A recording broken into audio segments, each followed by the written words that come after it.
নদ নদী ও পার্শ্ববর্তী দেশের সঙ্গে সীমানা বেষ্টিত কুড়িগ্রাম জেলার দূরত্ব বিভাগীয় শহর রংপুর থেকে 50 কিলোমিটার।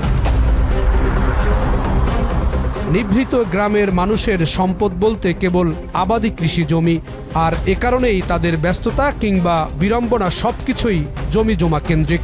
তবে আমাদের অনুসন্ধান যে বিষয়কে ঘিরে সেখানে পৌঁছতে হলে পাড়ি দিতে হবে ধরলা নদী।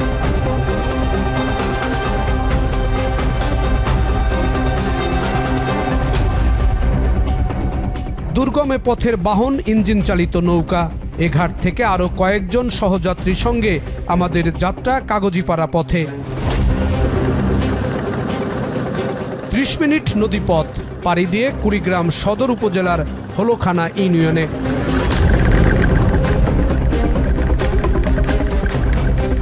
কাগজিপাড়া এলাকার প্রবেশের আগেই গণমাধ্যমের উপস্থিতি দেখে এলাকা জুড়ে শুরু হয় কানাঘুষা।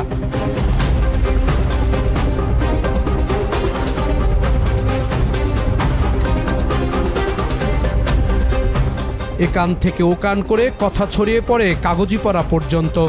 জড়ো হতে থাকেন এলাকার মানুষ, শোনাতে থাকেন লোমহর্ষক সেই ঘটনার কথা। মার্ডারটা করছে ওরা পরিকল্পনা করে, ওই পরিকল্পনা করিয়া যে এই মার্ডারটা করিয়া এদেরকে ধ্বংস করে দিব। ওদের কিন্তু মূল টার্গেটটা ছিল এটা, আমাদেরকে 27 জনকার বিরুদ্ধে ওরা মামলা করে। এক পর্যায়ে দেখা যায় যে এই 2 দিনের মধ্যেই আর কি প্রশাসনের যে নিরপেক্ষ তদন্তই তারা নিজেরাই স্বীকারোক্তি দিয়েছে যে খুন আমরাই করছি। এই যে আমার যেমন হাত কাটি নিতে চাইছে, আমার যে মুজিবুর রহমান খন্দকার উনি আমার চাচা হয়, ওনার কাল্লা কাটি নিতে চাচ্ছে।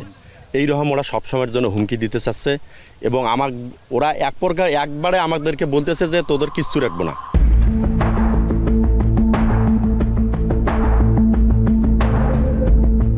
এই ভিটেমাটিতেই বসতি ছিল একজন, নাম জাহেদুল ইসলাম। জাহেদুলের বাড়ি বিপরীত পাশে লিটন পাটোয়ারি ও তার পরিবারের সঙ্গে 32 বিঘা জমি জমা নিয়ে বিরোধ দীর্ঘদিনের। এই বিরোধের মাঝেই দফায় দফায় তাদের মধ্যে সংঘর্ষ হয় হামলা ও পাল্টা মামলা।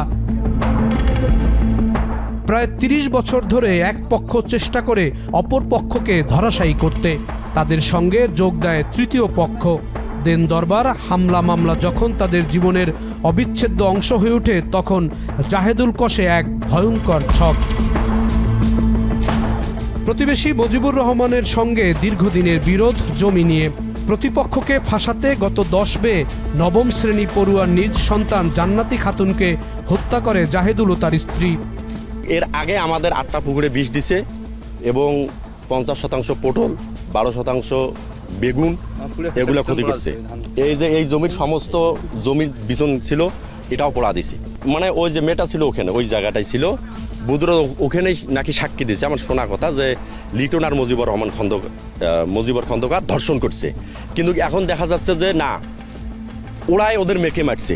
এদের সাথে যে আমার যে ঝগড়াঝাটি ছিল 30টা বছর, কিন্তু মূলত এরকম দ্বন্দ্বটা ছিল না, কিন্তু কূটনীতি বা যে উকিলের কারণেই কিন্তু আমাদের এই জমিতে এই সংঘর্ষটা বেশি হয়। লাস্ট মিনিটে আমাদের পরিবার ধ্বংস করার জন্য ওরা এই নিজের বাচ্চাকে নিজে মারিয়া আমাদের এই পরিবারকে এরকম বিচ্ছিন্ন করছিল। কেসারেন শেকড় থেকে শিখরে।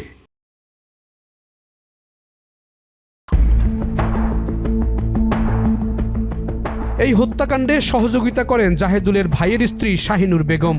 রড ও দা দিয়ে কুপিয়ে সন্তানকে হত্যা করে জান্নাতির মরদেহ ফেলে রাখা হয় ভুট্টা খেতে। শুধু তাই নয়, এ সময় বাড়ির খড়ের খাদায় আগুন দিয়ে ঘটনাটিকে ভিন্ন খাতে প্রবাহিত করার চেষ্টাও করেন জাহেদুল। এখানেই থেমে থাকেনি তারা। পরদিন জান্নাতির বড় চাচি খলিল হক কুড়িগ্রাম সদর থানায় দায়ের করেন একটি হত্যা মামলা। অভিযোগ করেন প্রতিপক্ষ মুজিবুর রহমান ও তার সহযোগীরা মেয়েটিকে তুলে নিয়ে হত্যা করেছেন।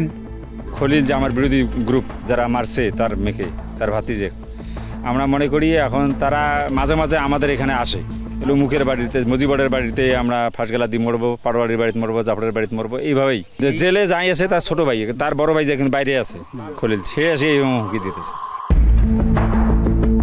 মামলার তদন্তে উঠে আসে মূলত জমি জমা সংক্রান্ত বিরোধে প্রতিপক্ষকে ফাঁসাতে নিজের মেয়েকেই হত্যা করেন জাহেদুল। মাত্র একদিনের ব্যবধানে কিভাবে হত্যার ঘটনা উদ্ঘাটন হলো তা জানতে কুড়িগ্রাম সদর থানার ওসির মুখোমুখি এখন টেলিভিশন।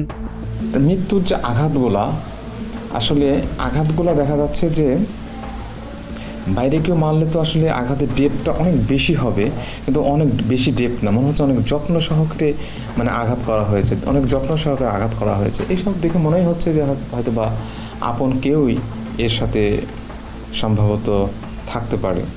এই সন্দেহের কারণে তার জান্নাতির বাবা জাহিদুল ইসলাম, জান্নাতির মা, তারপর জান্নাতির চাচি শাহিনুর এবং ওর যে চাচা খলিল হক, এদের সবাইকে কিন্তু আমরা পৃথকভাবে জিজ্ঞাসাবাদ করি।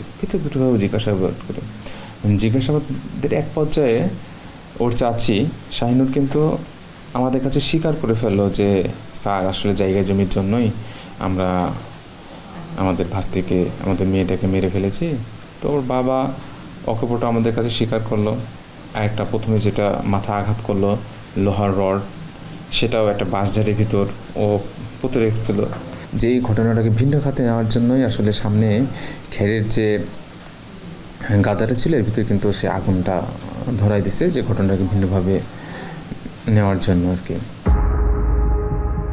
পিতামাতার হাতে সন্তানের এমন হত্যাকাণ্ডে হতবাক এলাকাবাসী। তাদের চাওয়া অপরাধের শাস্তি হোক দৃষ্টান্তমূলক।